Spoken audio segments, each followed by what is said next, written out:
सब कुछ संभव है, कुछ भी असंभव नहीं है। किसी भी लक्ष्य को हासिल करने के लिए सिर्फ कोशिश करने की जरूरत है। ये शब्द हैं देश की उस महिला आईपीएस अधिकारी के जिसको सब क्रेन बेदी के नाम से जानते हैं। जी हाँ दोस्तों, बिल्कुल सही सुना आपने, क्रेन बेदी, जिसे हम लोग किरण बेदी जी के नाम से जानते हैं। तो चलिए दोस्तों, आज सुनाती हूँ मैं आपको किरण बेदी जी के बारे में कुछ ऐसी दिलचस्प कहानियां जो शायद आपने पहले नहीं सुनी होंगी। तो चलिए शुरू करते हैं किरण बेदी जी की कहानी। किरण बेदी जी का जन्म 9 जून 1949 में अमृतसर में हुआ था। उनके पिता का नाम प्रकाश पेशावरिया और माँ का नाम प्रेमलता था। किरण की 4 बहनें भी हैं। किरण को बचपन में किमी के नाम से भी जाना जाता था। उनका परिवार पेशावर का रहने वाला था, लेकिन 1860 में किरण के परदादा लाला हर गोबिंद पेशावरिया पेशावर से अमृतसर आ गए थे। यहीं जलियांवाला बाग के पास उनका बचपन बीता। किरण के पिता हमेशा से ही अपनी बेटियों को कहते थे कि तुम अपना जीवन खुद बनाओ, किसी से तुम कम नहीं हो, आसमान अनंत है और पढ़ाई तुम्हारा असली धन है। बुद्धि कौशल हर चीज में किरण लड़कों से कम नहीं थी। लोग क्या कहेंगे इस बात की किरण ने कभी भी परवाह नहीं करते हुए अपनी जिंदगी के मायने खुद निर्धारित किए। अपने जीवन व पेशे की हर चुनौती का हंसकर सामना करने वाली किरण बेदी साहस व कुशाग्रता की एक मिसाल है। किरण बचपन से ही दमदार व्यक्तित्व की रही हैं। उनके पिता ने लूना खरीदी तो किरण शहर की पहली लड़की बन गई जो मोपेड चलाया करती थी।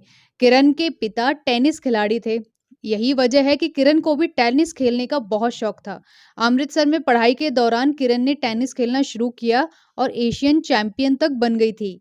बचपन से ही उनमें एक जुनून था देश के लिए, बेटियों के लिए कुछ करने का। एक बार किरण एक रिश्तेदार की बेटी की शादी में गई थी। हाँ, लड़की को दिए जाने वाले दहेज को देखकर वो बिना कुछ खाए पिए वापस लौट आई। उन्होंने ठान लिया कि दहेज के खिलाफ लोगों को जागरूक करूंगी।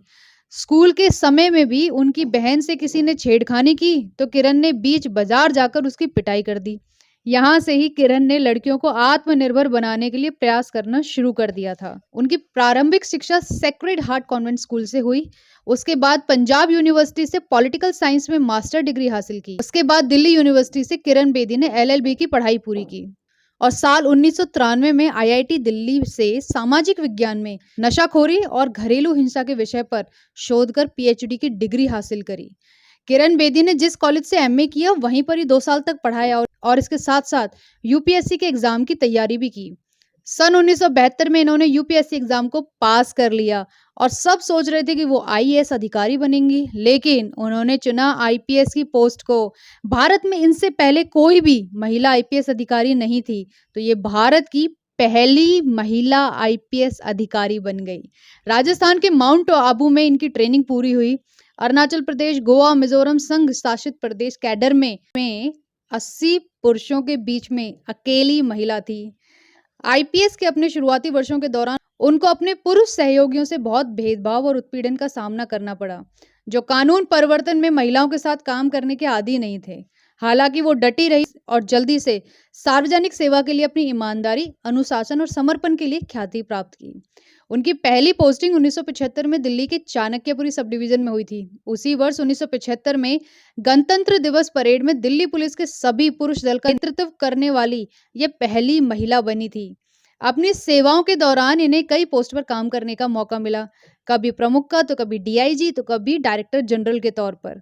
अपने कार्यकाल के दौरान किरण बेदी ने कई काम किए जिसके कारण उन्हें प्रसिद्धि मिली। दिल्ली पुलिस के कार्यकाल के दौरान उन्होंने तलवारें लहराती हुई भीड़ का अकेले ही सामना करके लोगों को यह संदेश दिया कि किसी ईमानदार अधिकारी को भीड़ और गुंडा तंत्र के दम पर नहीं डराया जा सकता।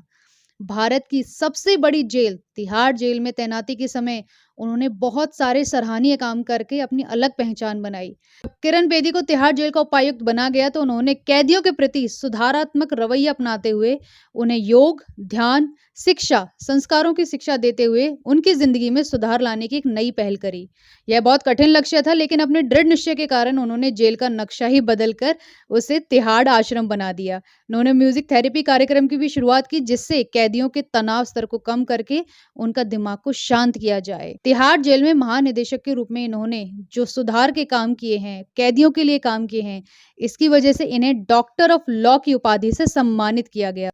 तीखे तेवरों वाली किरण बेदी जब नई दिल्ली की ट्रैफिक कमिश्नर बनी, तो उन्होंने भारत की तत्कालीन प्रधानमंत्री इंदिरा गांधी की गाड़ी को भी नहीं बख्शा। किरण बेदी ने कानूनों को सभी नागरिकों के लिए एक मानते हुए अपने कर्तव्य को निभाते हुए प्रधानमंत्री इंदिरा गांधी की गाड़ी को भी क्रेन से उठवा दिया और उसके साथ-साथ उन पर फाइन भी लगवा दिया, जिसके कारण लोग किरण बेदी को क्रेन बेदी कहते हैं। लेकिन इंदिरा गांधी जैसे बड़े नेता का ये बड़प्पन ही था कि उन्होंने इस काम के लिए किरण बेदी की सार्वजनिक रूप से तारीफ करी कि इस देश को आज किरण बेदी जैसे अधिकारियों की जरूरत है, जो सही को सही तरीके से करने का साहस कर सकें। प्रशासनिक सेवाओं के दौरान अच्छे काम करने के लिए इन्हें रामिन मैग्सेसे पुरस्कार 1994 में दिया गया। आंध्र प्रदेश में कार्य के दौरान कई मुजरिमों को पकड़कर इन्होंने जो सजा दिलाई, इसके लिए इन्हें वीरता पुरस्कार भी मिल चुका है। किरण बेदी को अंतर्राष्ट्रीय महिला पुरस्कार से भी नवाजा गया है और इसके साथ-साथ बहुत सारे अवार्ड्स से वो सम्मानित की जा चुकी हैं। इनके पति का नाम ब्रिज बेदी है। ब्रिज बेदी एक सेवानिवृत्त सीमा शुल्क अधिकारी हैं। इस जोड़े ने 1972 में शादी कर ली। इनकी एक बेटी है जिसका नाम साइना बेदी है।